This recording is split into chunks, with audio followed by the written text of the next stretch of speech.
आज हम लोग पढ़ेंगे, देखिए हिंदी व्याकरण में पाठ 6 उपसर्ग। क्या पढ़ेंगे हम लोग आज? उपसर्ग पढ़ेंगे, ठीक है। उपसर्ग।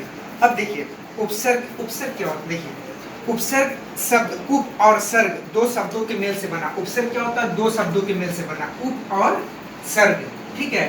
उप का अर्थ होता है, देखिए उप का, हाँ, शब्दों के मेल से बना है, दो शब्दों के मेल से बना, उप और सर्ग, उपसर्ग, ठीक है। अच्छा, उप का अर्थ होता है निकट और सर्ग का अर्थ होता है रचना, रचना, ठीक है। यानी अर्थ निकट रचना करना है। देखिए उपसर्ग नए शब्द बनाते हैं, ठीक है। उप का अर्थ क्या होता है? उप का अर्थ है, उप का अर्थ है निकट, क्या इसका होता है? निकट मतलब नजदीक, ठीक है। अच्छा, उपसर्ग, ये सर्ग, सर्ग का अर्थ है, सर्ग का अर्थ है निकट हो गया, इसका मतलब होता है रचना, इसका क्या हो गया? इसका रचना, ठीक है। उपसर्ग, देखिए उपसर्ग दो शब्द हो गया, उप का अर्थ होता है निकट और सर्ग का अर्थ होता है रचना, सर्ग का अर्थ होता है रचना, ठीक है। अब देखिए उप स स्व, जैसे मान लीजिए उप है ना, यहाँ पर दिया हुआ उप श और श्व, ठीक है, ये उपसर्ग। देखिए उप श और स्व शब्दांश है जिन्होंने मूल शब्द हार, है ना, हार, इसमें क्या हो जाएगा? मूल शब्द इसका हो जाएगा हार, है ना, स पाठी, ये हो जाएगा पाठी, स्वतंत्र, ये स्वतंत्र, ठीक है। अब देखिए स्वतंत्र से पहले लगकर नए शब्द उपहार, सपाठी और क्या हो जाएगा? स्वतंत्र बनाए हैं। इन्होंने मूल शब्द को अर्थ को बदल दिया है, अर्थ को बदल दिया गया।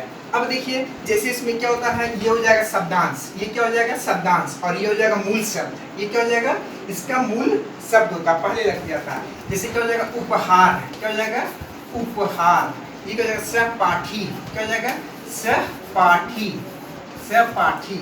स्वतंत्र, क्या हो जाएगा? स्वतंत्र, तंत्र, ठीक है। ये शब्दांश हो गया और इसका ये मूल शब्द हो जाता है, ठीक है। उपसर्ग, अब जैसे उपहार, ठीक है, इसीलिए उपसर्ग किसे कहते हैं? वे शब्दांश जो शब्द के पहले जुड़कर उसका अर्थ बदल देते हैं, उसे क्या कहते हैं? उपसर्ग कहते हैं। समझ गए? उपसर्ग किसे कहते हैं? वे शब्दांश,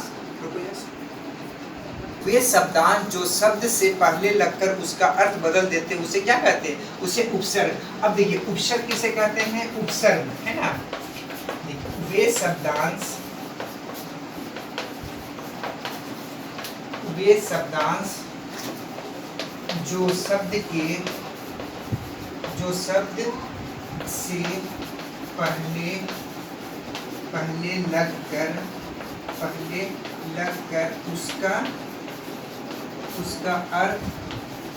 लगकर उसका अर्थ बदल देते हैं, उसका अर्थ बदल देते हैं, उसे उपसर्ग कहते हैं। उसे क्या कहते हैं? उसे उपसर्ग कहते हैं, उसे उपसर्ग कहते हैं, ठीक है। देखिए वे शब्दांश जो शब्द से पहले लगकर उसका अर्थ बदल देते हैं, उसे क्या कहते हैं? उसे उपसर्ग कहते हैं। वे शब्दांश, जैसे मान लीजिए अभी हम बताएं आपको, जैसे स्वतंत्र, जैसे क्या हो जाएगा? स्वतंत्र, स्वतंत्र, इसका उपसर्ग क्या हो जाएगा? स्व, क्या हो जाएगा इसका? स्व। जैसे में क्या हो जाएगा? जैसे, जैसे अभिमान, जैसे अभिमान, ठीक है, इस तरह का। स्वतंत्र, ये क्या हो जाएगा? स्वतंत्र। तो उपसर्ग किसे कहते हैं? वे शब्दांश जो शब्द से पहले लगकर, है ना, उस शब्द का अर्थ बदल देता है, उसे क्या कहते हैं? उसे उपसर्ग कहते हैं, ठीक है, उसे उपसर्ग कहते हैं, ठीक है। जैसे क्या हो जाएगा? अभिमान, स्वतंत्र, है ना, ये क्या हो जाएगा? ये उपसर्ग कहलाता है। समझ गए उपसर्ग किसे कहते हैं? समझ गए? अच्छा, अब देखिए उपसर्ग के कितने भेद होते हैं?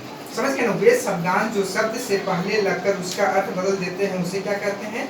उपसर्ग कहते हैं, ठीक है। अच्छा,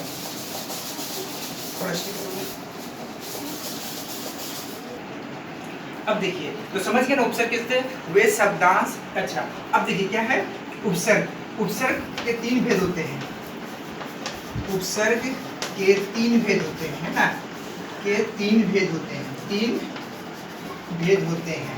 उपसर्ग के कितने भेद होते हैं? 3 भेद होते हैं, ठीक है। अब देखिए पहला क्या है, पहला है हिंदी के उपसर्ग। पहला क्या है? हिंदी के उपसर्ग। पहला क्या हो जाएगा? हिंदी के उपसर्ग। दूसरा क्या है? दूसरा है आपका संस्कृत के उपसर्ग, संस्कृत के उपसर्ग। और तीसरा क्या है? तीसरा में आपका हो जाएगा उर्दू के उपसर्ग, उर्दू के उपसर्ग, उर्दू के उपसर्ग, ठीक है। अब देखिए उपसर्ग के कितने भेद होते हैं? उपसर्ग के 3 भेद होते हैं, ठीक है। उपसर्ग के 3 भेद होते हैं। पहला क्या है? हिंदी के उपसर्ग, अच्छा संस्कृत के उपसर्ग और उर्दू के उपसर्ग। ये क्या हो जाएगा? उपसर्ग के 3 भेद होते हैं, ठीक है। अब जैसे हम लोग पढ़ते हैं उपसर्ग, उपसर्ग क्या हो जाएगा? हिंदी के उपसर्ग, संस्कृत के उपसर्ग और उर्दू के उपसर्ग। अब देखिए जैसे हम लोग पढ़ते हैं इसमें से हिंदी के उपसर्ग, जैसे अति, है ना, इसमें से, ठीक है। अब देखिए हम लोग तो उपसर्ग के 3, अब देखिए हिंदी का उपसर्ग कैसे होता है? हिंदी के उपसर्ग में देखिए, हिंदी के उपसर्ग में क्या हो जाएगा? उपसर्ग, अर्थ और शब्द। ये हिंदी का उपसर्ग पढ़ रहे हैं, उपसर्ग, अर्थ और शब्द। जैसे अ का क्या हो जाएगा? अर्थ क्या होता है? अभाव। अ का क्या हो जाएगा? अर्थ इसका अभाव, और इसका शब्द क्या बन जाएगा? और उपसर्ग हो गया। और से हम लोग 2 उपसर्ग शब्द कैसे बनाएंगे? अमर, अचल, है ना, इस तरह से। कु का अर्थ क्या हो गया? कु का अर्थ हो गया बुरा, कु का अर्थ क्या हो गया? बुरा, ठीक है, बुरा। इसका क्या हो जाएगा? कुपुत्र, है ना, ये क्या हो जाएगा? कुपुत्र।